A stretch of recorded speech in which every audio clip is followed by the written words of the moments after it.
회식 자리에서 팀장이 당신 의견을 대놓고 무시했을 때 얼굴이 화끈거리면서 머릿속이 하얘지는 그 순간 있잖아요.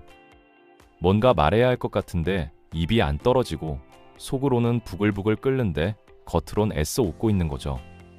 소주잔 기울이면서 아, 네, 그렇군요 하고 넘어가는데 속은 뒤집어지고요. 집에 가는 지하철에서야 아, 그때 이렇게 말했어야 했는데 혼자 중얼거리게 되고 샤워하면서 가상의 논쟁을 벌이고 자기 전에 천장 보면서 또 곱씹게 되는 거예요. 근데 똑같은 상황에서 어떤 사람은 완전히 달라요. 표정 하나 안 변하고 오히려 팀장님? 그 부분 좀 더 여쭤봐도 될까요? 라면서 상황을 뒤집어 버리거든요. 이 차이가 타고난 성격 때문이라고요? 전혀 아니에요. 진짜 차이는 머리가 아니라 생각의 순서에 있습니다. 그리고 이건 오늘부터 당장 바꿀 수 있어요. 그 방법을 알려드릴 건데 먼저 당신이 지금 쓰고 있는 방식이 왜 계속 실패하는지부터 봐야 합니다. 대부분은 누군가 자기 의견을 무시하거나 반박하면 본능적으로 방어 모드에 들어가요. 속으로 아니 내가 틀린 게 아닌데 저 사람이 잘못 알고 있는 거잖아. 이러면서 반격할 말을 찾죠. 한국 사회에서는 특히 더 복잡해요. 상대가 나보다 직급이 높으면 말도 못하고 삭히고 동급이나 후배면 야, 그게 아니라 하면서 목소리가 높아지거든요. 이건 마치 탁구공 주고받기예요. 상대가 치면 나도 바로 쳐내고 점점 속도가 빨라지다가 결국 둘 다 헥헥거리면서 끝나는데 남는 건 서먹한 분위기뿐이에요. 다음날 출근해서 복도에서 마주치면 눈도 못 마주치는 그런 관계가 되는 거죠.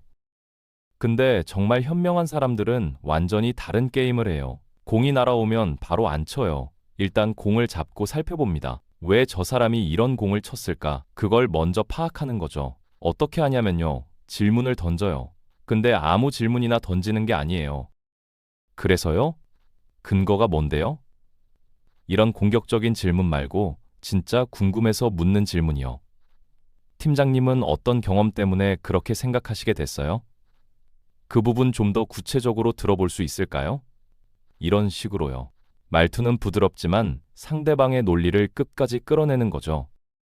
이게 마법처럼 통하는 이유가 있어요. 사람은 자기 말을 진지하게 들어주는 상대 앞에서 방어막을 내리거든요. 당신이 공격 안 하니까 상대도 싸울 이유가 없어져요. 그러면 신기한 일이 벌어지는데 상대방이 자기 생각을 설명하다가 스스로 근데 이 부분은 좀 약하네 라고 발견하는 경우가 엄청 많아요.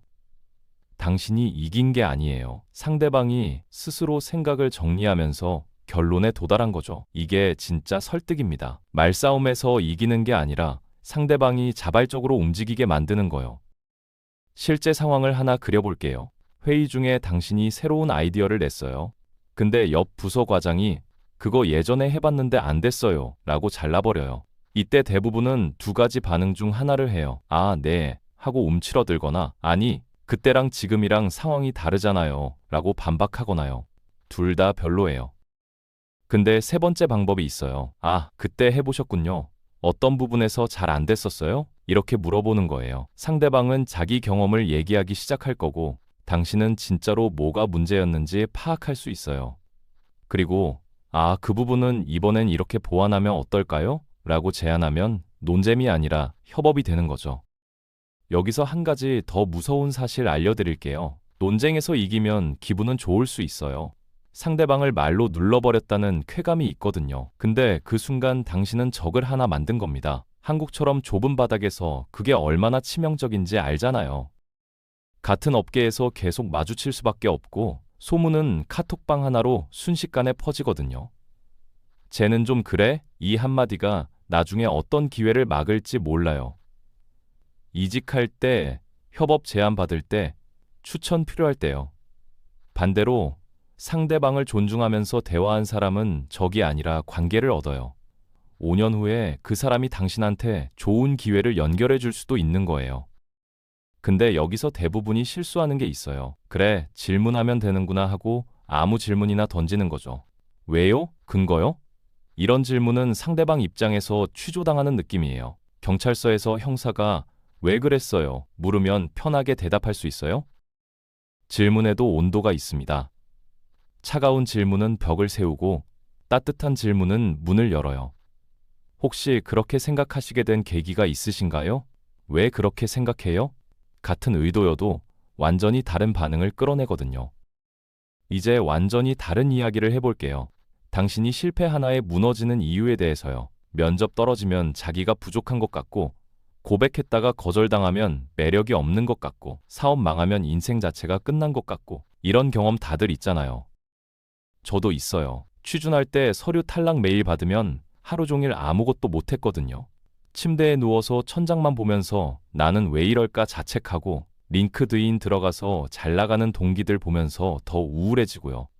그 순간에는 진짜 세상이 무너지는 것 같아요. 근데 여기에 함정이 있어요. 우리 뇌가 원래 그렇게 설계되어 있다는 거예요. 원시시대 생각해보세요. 긍정적인 거 놓쳐도 죽진 않아요. 맛있는 열매 못 먹어도 다음에 먹으면 되거든요. 근데 호랑이가 있는데 못 알아채면 죽어요. 그래서 우리 뇌는 부정적인 것에 과민하게 반응하도록 진화한 거예요. 좋은 일 10개보다 나쁜 일 하나가 더 강렬하게 기억에 남아요. 이걸 부정 편향이라고 부르는데 생존에는 유리했지만 현대 사회에서는 발목을 잡는 본능이에요. 현명한 사람들은 이 함정을 피하는 방법을 알아요. 바로 줌아웃입니다. 카메라 생각해 보세요. 클로즈업으로 얼굴 찍으면 모공 하나하나가 다 보여요. 근데 멀리서 전신 찍으면 그 점은 거의 안 보이죠. 인생도 똑같아요. 실패 하나에 너무 가까이 붙어 있으면 그게 전부인 것처럼 느껴지지만 한 발짝 물러서면 그건 수많은 경험 중 하나일 뿐이거든요. 시험 망쳤을 때 나는 바보야 라고 결론 내리는 게 아니라 이번 시험 점수가 낮네. 뭐가 문제였을까? 공부 방법? 컨디션? 라고 분석하는 거예요. 실패가 정체성에 대한 공격이 아니라 분석할 수 있는 데이터가 되는 거죠. 시간축으로도 줌아웃할 수 있어요. 중학교 때 좋아하는 애한테 차인 기억 있으시죠? 쪽지 건넸다가 다음날 무시당하거나 친구 통해서 그냥 친구로 지내자는 말 전해 들었던 그 순간요. 그때는 인생 끝난 것 같았잖아요. 밥도 안 넘어가고 노래 가사 하나하나가 다 내 얘기 같고요. 근데 지금 생각하면 그냥 풋풋한 추억 정도 아닌가요? 오히려 술자리에서 웃으면서 얘기하는 에피소드가 됐을 수도 있고요. 지금 겪고 있는 힘든 일도 몇 년 후에는 똑같을 가능성이 높아요. 국내 스타트업 생태계를 보면 재밌는 게 있어요. 투자자들이 실패 경험 있는 창업가를 오히려 더 좋아한다는 거예요. 실패 안 해본 사람은 자기가 왜 성공했는지 정확히 몰라요. 운이었을 수도 있고 타이밍이 좋았을 수도 있거든요. 근데 망해본 사람은 적어도 뭐가 안 되는지는 확실히 알아요. 같은 실수를 반복하지 않는다는 거죠. 실패는 부끄러운 게 아니라 비싼 수업료를 낸 거예요. 핵심은 그 수업에서 뭘 배웠느냐는 거죠. 여기서 진짜 중요한 게 나옵니다. 통제할 수 있는 것과 없는 것을 구분하는 능력이에요. 솔직히 우리가 걱정하는 것들의 대부분은 우리 손이 안 닿는 것들이거든요. 상사가 나를 어떻게 볼지, 면접 결과가 어떻게 나올지, 경기가 좋아질지 나빠질지 이런 건 아무리 걱정해도 바뀌지 않아요. 새벽 3시에 이불 속에서 내일 발표 망하면 어떡하지? 걱정한다고 발표가 잘 되나요? 안 되죠. 오히려 잠을 못 자서 컨디션만 나빠져요. 걱정에 쓰는 에너지만 소모되는 거예요. 현명한 사람들은 간단한 필터를 씁니다. 뭔가 걱정이 생기면 먼저 이게 내가 바꿀 수 있는 건가? 라고 물어요. 답이 아니오면 그냥 놓아버려요. 답이 예면 바로 행동으로 옮기고요. 예를 들어 중요한 프레젠테이션을 앞두고 있다고 쳐볼게요. 임원들이 날 어떻게 볼까? 다른 팀 발표는 얼마나 잘할까? 이런 걱정들은 전부 당신이 통제할 수 없는 거예요. 대신 자료에서 헷갈리는 부분 없는지 다시 보자. 예상 질문 10개만 뽑아서 답변 준비하자. 오늘은 일찍 자서 컨디션 챙기자. 이건 당신이 직접 할 수 있는 거예요. 여기에 집중하면 실제로 결과에 영향을 줄 수 있죠. 그리고 통제 가능한 거 다 했으면 결과는 담담하게 기다리면 돼요. 최선을 다했으니까요. 이 방식에 또 다른 장점이 있어요. 통제 가능한 것들을 하나씩 해내면 자신감이 쌓여요. 나는 상황을 통제할 수 있는 사람이야 라는 믿음이 생기거든요. 반대로 통제 불가능한 것만 계속 걱정하면 무력감에 빠져요. 뭘 해도 소용없어 라는 생각이 드니까 지원서 넣기도 전에 어차피 안 될 거야 하면서 포기하게 되죠. 시간이 지나면 이 차이가 엄청나게 벌어져요. 한 명은 계속 도전하고 실패하고 배우면서 성장하는데 다른 한 명은 시작도 안 하고 제자리인 거예요. 이제 많은 사람들이 간과하는 이야기를 할게요. 침묵의 힘에 대해서요. 당신, 대화 중에 침묵이 생기면 어때요? 불편하죠. 엘리베이터에서 아는 사람 마주쳤을 때 그 10초가 10분처럼 느껴지는 거 알잖아요. 그래서 별 의미 없는 말로 그 틈을 메우려고 해요. 요즘 바쁘시죠? 날씨가 많이 춥네요. 이런 말들이요. 근데 역설적으로 이 침묵이 더 똑똑해 보이게 만드는 무기가 될 수 있어요. 생각해보세요. 누군가 질문을 던졌을 때 바로 대답하는 사람과 잠깐 생각한 후 대답하는 사람, 누가 더 신뢰가 가요? 대부분 후자를 선택해요. 바로 대답하면 깊이 생각 안 하고 말하는 것 같고, 잠깐 멈추면 진지하게 고민한 것 같거든요. 신기한 건 내용이 비슷해도 전달 방식만으로 인상이 완전히 달라진다는 거예요. 3초 멈췄다 말하는 것만으로 당신의 말에 무게감이 실리는 거죠. 협상할 때 이 침묵을 전략적으로 쓰는 사람들이 있어요. 연봉 협상 상황을 생각해 볼게요. 인사팀에서 이 정도 연봉이면 어떠세요? 라고 물었을 때 바로 네, 좋습니다. 라고 하면 협상이 끝나버려요. 근데 아무 말 없이 몇 초간 가만히 있어 보세요. 상대방이 불안해지기 시작해요. 내가 너무 낮게 제시했나? 이런 생각이 들면서 자발적으로 조금 더 조정해 볼 수도 있어요. 라고 양보하는 경우가 많거든요. 당신은 아무 말도 안 했는데 침묵만으로 유리한 고지를 점한 거예요. 재밌는 역설이 있어요. 말 많이 하는 사람보다 적게 하는 사람이 더 똑똑해 보인다는 거예요. 왜냐면 말을 많이 하면 실수할 확률도 높아지거든요. 틀린 정보 말하거나 생각 정리 안 된 게 드러나거나요. 회의 끝나고 왜 그 말을 했을까 후회해 본 적 있으시죠? 반면에 말을 아끼면서 핵심만 짚으면 한마디 한마디에 무게감이 실려요. 팁 하나 드릴게요. 누군가 질문하면 바로 답하지 말고 속으로 셋 세보세요. 하나, 둘, 셋. 그 짧은 시간 동안 답변을 정리할 수 있고 그 멈춤이 당신의 말에 신중함을 더해줘요. 마지막으로 가장 중요한 얘기할게요. 반응하기 전에 멈추는 습관이에요. 인간의 뇌는 위협을 감지하면 즉각 반응하도록 설계되어 있어요.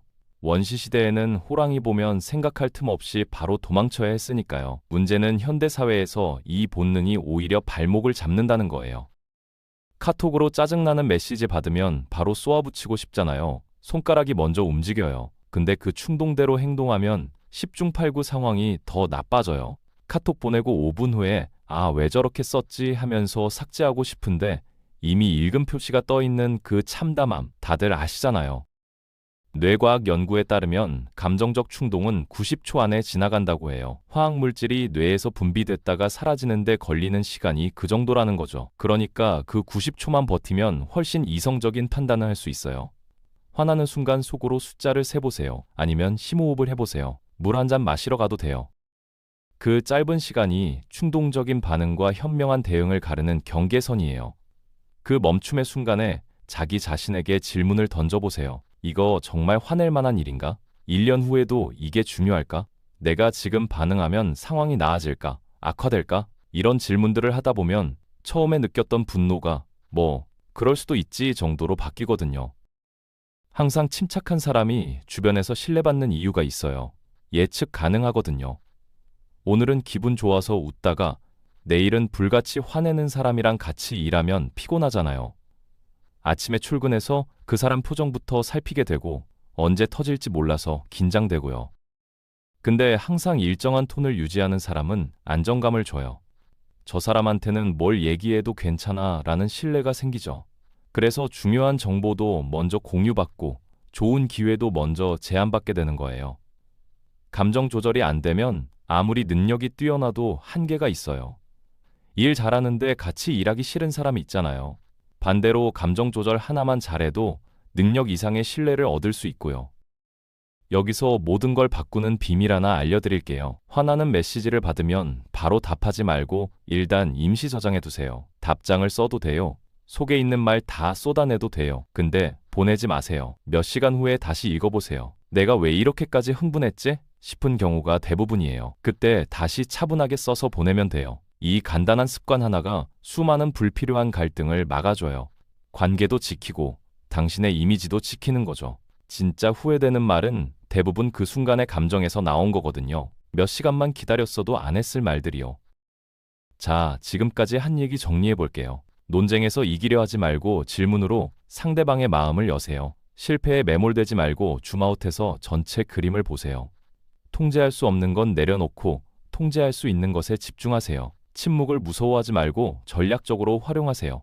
감정적으로 반응하기 전에 90초만 멈추세요. 이 5가지의 공통점이 뭔지 아세요? 전부 타고난 능력이 아니라 연습으로 만드는 습관이라는 거예요. 천재적인 머리가 필요한 게 아니에요. 근데 한 번에 5개 다 하려고 하지 마세요. 그건 헬스장 처음 가서 나 오늘부터 매일 2시간씩 운동할 거야 하는 거랑 똑같아요. 새해 첫날 거창한 계획 세워놓고 1월 15일이면 슬그머니 포기하는 그 패턴 다들 경험해봤잖아요. 일주일 못 가서 포기하게 되거든요. 오늘 이 영상에서 가자함에 와닿은 거 딱 하나만 고르세요. 그걸 이번 주 동안만 의식적으로 해보세요. 일주일 후에 뭔가 다르게 느껴지면 그걸 계속 이어가고 자연스러워지면 다음 걸로 넘어가면 돼요. 이렇게 하나씩 쌓으면 1년 후에는 완전히 다른 사람이 되어 있을 거예요. 마지막으로 이것만 기억하세요. 똑똑해 보이려고 애쓰지 마세요. 그냥 제대로 생각하는 사람이 되세요. 많이 아는 게 중요한 게 아니에요. 어떻게 생각하느냐가 인생을 바꿉니다. 그리고 그 변화는 거창한 데서 시작하지 않아요. 오늘 딱 하나, 작은 것부터 시작하면 됩니다. 아마 당신도 모르는 사이에 말이죠.